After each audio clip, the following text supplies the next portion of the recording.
اب یہاں پہ آپ یہ دیکھیں کہ مرزا بشیر الدین محمود صاحب کیا لکھ رہے ہیں کہ میں یہ نہیں جانتا کہ یہ فتنے کس دور میں شروع ہوں گے، لیکن شروع ضرور ہوں گے۔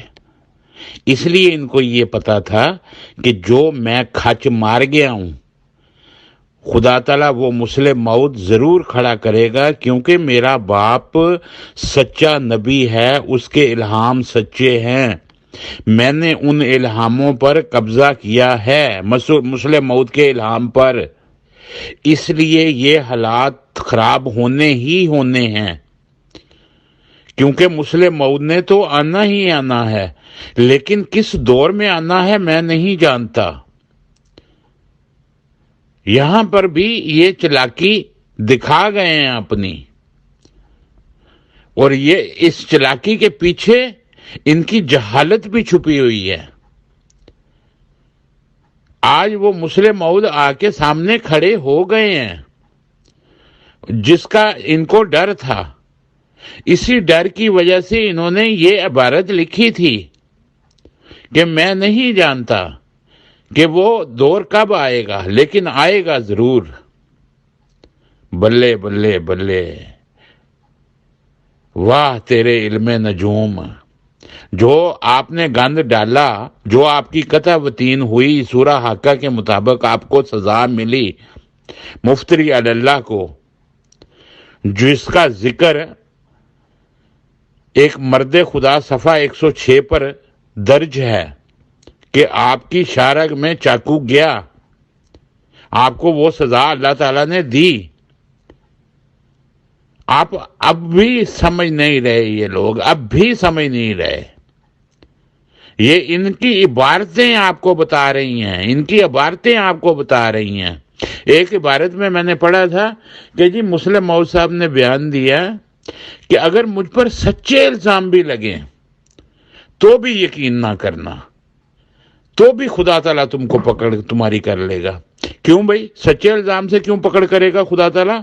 لوگوں کو ڈراتے ہو، اور یہی کام یہ مربی کر رہے ہیں،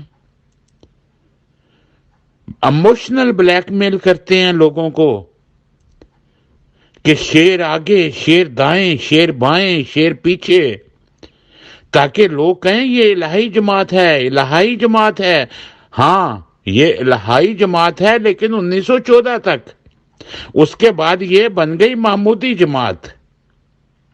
الہی جماعت تو ختم ہو گئی وہاں پہ، حضرت مسیح موعود علیہ السلام کی تعلیم تو وہیں پہ ختم کر دی، دفن کر دی تم لوگوں نے شروع کر دی محمود کی تعلیم، جو اس نے فرعون کے دیکھ کر وہ تنظیمیں بنا ڈالی اور چندے ٹھوک دیے 48 غریب احمدیوں پر، اور احمدی حضرت مسیح موعود علیہ السلام کی محبت میں قربان ہوتے رہے ہوتے رہے ہوتے رہے، اور آج تک قربان ہوتے چلے جا رہے ہیں۔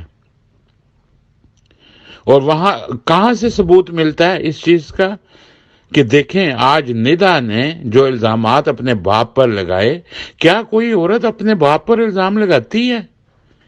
اگر خدا کی تائید اس مرزا مسرور کے ساتھ ہوتی تو خدا تعالیٰ اس کی پردہ پوشی نہ کر دیتا، اس کی پردہ دری کر دی۔ ان کے اوپر خدا تعالیٰ کی وہ چھری چلنی شروع ہو گئی ہوئی ہے، ان کو پھر بھی سمجھ نہیں آ رہی۔ نہ سمجھو، خدا کا عذاب اب تم سے نہیں ٹلے گا، کیونکہ تم باز نہیں آ رہے ہو۔ میں تو اسی دن سمجھ گیا تھا جس دن میں گیا ہوں نا مرزا مسرور کی ملاقات پہ، میں نے 20 پاؤنڈ بھی دیے نذرانے کے طور پہ، حالانکہ میں ان چیزوں کو پسند نہیں کرتا تھا۔ میری ایک کزن ہے، اس نے مجھے بتایا ہم 50 پاؤنڈ دے کے آئے ہیں، وہ دعا کریں گے۔ میں نے سوچا چلو میں بھی 20 دے دیتا ہوں، 20 بھی دے دیے۔ پھر جب مرزا مسرور صاحب نے مجھے کہا میرے پینٹ کوٹ اور ٹائی دیکھ کر کہ آپ ادھر تشریف رکھیں، پھر دوسرا سوال کیا آپ کیا کام کرتے ہیں؟ میں نے بتایا میں حضور آپ کے پاس سیکیورٹی کا کام کرتا ہوں ٹل فورڈ میں۔ تو مجھے آگے سے پتا کیا جواب دیا اس شخص نے؟ آپ سے یہ تم پر آ گیا، کہتا تم سے چلا تو جاتا نہیں، تم سیکیورٹی کیا کرو گے؟ مجھے اسی وقت گمان ہوا یہ خدا کا خلیفہ نہیں ہو سکتا، یہ شیطانی خلیفہ ہے، شیطانی خلیفہ۔ ਫਿਰ ਮੈਨੂੰ ਉਹ ਪੰਜਾਬੀ ਦੀ ਉਹ ਮਿਸਾਲ ਯਾਦ ਆਈ ਬਾਅਦ ਵਿੱਚ کہ گھروں گھر گوایا باہروں پڑوا کھوایا۔ یہ وہ لوگ ہیں جو ہمارے چندوں پر پلے ہیں، ہمارے چندوں پر، اور ہمیں ہی آج جوتیاں مار رہے ہیں۔ یہ وہ لوگ ہیں، اور ان کے مربی جو ہیں، ان کی تو مربیوں کی تو موجیں لگی ہوئی ہیں۔ ان کو کام کرنا پڑے باہر جا کے، ان کو سمجھ لگ جائے۔ یہ غریب احمدیوں سے کھانے بھی کھاتے ہیں اور پھر ایکسٹرا ٹیک وے بھی لے کے جاتے ہیں۔ ایک مربی تھا، مربی ظفر شاہی، یہاں پہ لندن میں آیا، میں اس کو دعوت ریسٹورنٹ میں لے گیا، اس کو میں نے کھانا کھلایا۔ ایسا بے شرم آدمی ہے وہ، کھانا کھانے کے بعد مجھے کہتا ہے مجھے سموسے بھی ٹیک وے لے دو۔ کیوں؟ تمہارے باپ کا راج ہے؟ بے شرم آدمی، منگتے فقیرو، شرم نہیں آتی تم لوگوں کو؟ کبھی چندے مانگتے ہو، کبھی سموسے مانگتے ہو۔ بے شرم لوگوں نے حضرت مسیح موعود علیہ السلام کی تعلیم کو خراب کر دی ہے۔ وہ ایک نیک انسان پیدا ہوئے حضرت مسیح موعود علیہ السلام مغل خاندان میں، اور جو باقی نیک تھے وہ وہاں کے قبرستان میں دفن ہیں، اور ادھر کوئی نیک دفن ہو ہی نہیں سکا، جس کے بارے میں حضرت مسیح موعود علیہ السلام نے کہا تھا کہ میرا خاندان مستثنیٰ ہے، وہ جنتی ہیں۔ وہ جنتی تھے جو وہاں پہ دفن ہوئے ہیں، جو جہنمی تھے وہ تو ادھر آ گئے ہیں سارے ربوہ کی طرف۔ اور ربوہ میں دیکھ لو کیا ہے، بدکاریاں، برائیاں، اور ان کا وہ حفاظت خاص کا ایریا دیکھ لیں، پکی سڑکیں، باقی پورا ربوہ دیکھ لیں ٹوٹی پھوٹی، برا حال۔ کیوں؟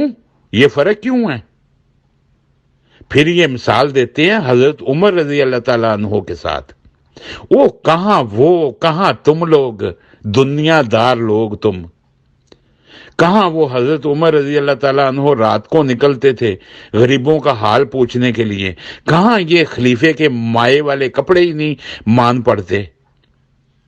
کہاں یہ مربی تو یہ پولیس ہے، جو اسٹیٹ ایک پولیس رکھتی ہے نا اپنی اسٹیٹ کو بچانے کے لیے، یہ مربی وہ کام کر رہے ہیں۔ ان مربیوں کی کوئی ضرورت نہیں۔ آج دیکھو اسلام کہاں تک پھیلا ہوا ہے۔ کیا یہ ان مربیوں سے پھیلا تھا؟ نہیں، یہ مربی ان کی اسٹیٹ کو بچاتے ہیں، یہ خلیفوں کی، یہ مرزائیوں کی، مرزائیت اسٹیٹ کو بچا رہے ہیں۔ لیکن اب خدا تعالیٰ کا قہر ان پر نازل ہونے والا ہے، اور ہو جائے گا انشاءاللہ تعالیٰ بہت جلدی انشاءاللہ تعالیٰ۔ اب وہ وقت دور نہیں ہے جب ان پر قہر نازل ہوگا خدا تعالیٰ کا انشاءاللہ تعالیٰ۔ یہ رمضان کا مہینہ میں دعا کرتا ہوں کہ ان پر قہر نازل ہو، جو انہوں نے ظلم کیے ہوئے ہیں۔ جو مسلم موعود کا ہے نا الہام کہ اسیروں کو رستگاری کرے گا، وہ یہی اسیر ہیں، یہ احمدی جماعت اسیر ہے۔ بیچ میں سے سب تنگ ہیں لیکن ڈرتے ہیں بیچارے۔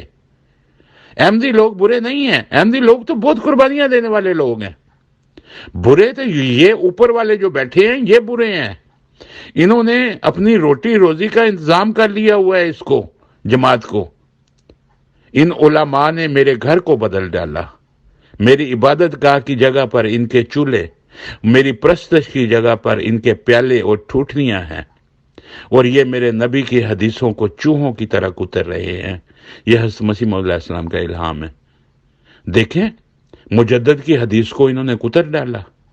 حضرت مسیح موعود علیہ السلام نے کیا فرمایا؟ ان کا ایک شعر ہے، جو چھوڑتا ہے مجدد کی حدیث کو تم چھوڑ دو اس خبیث کو۔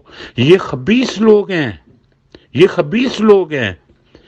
خدا تعالیٰ آپ کو العقل اور فہم دے، اور ان کے چنگل سے جلد از جلد آپ کو نجات دلائے اللہ تعالیٰ۔ آمین ثم آمین۔ السلام علیکم ورحمۃ اللہ وبرکاتہ۔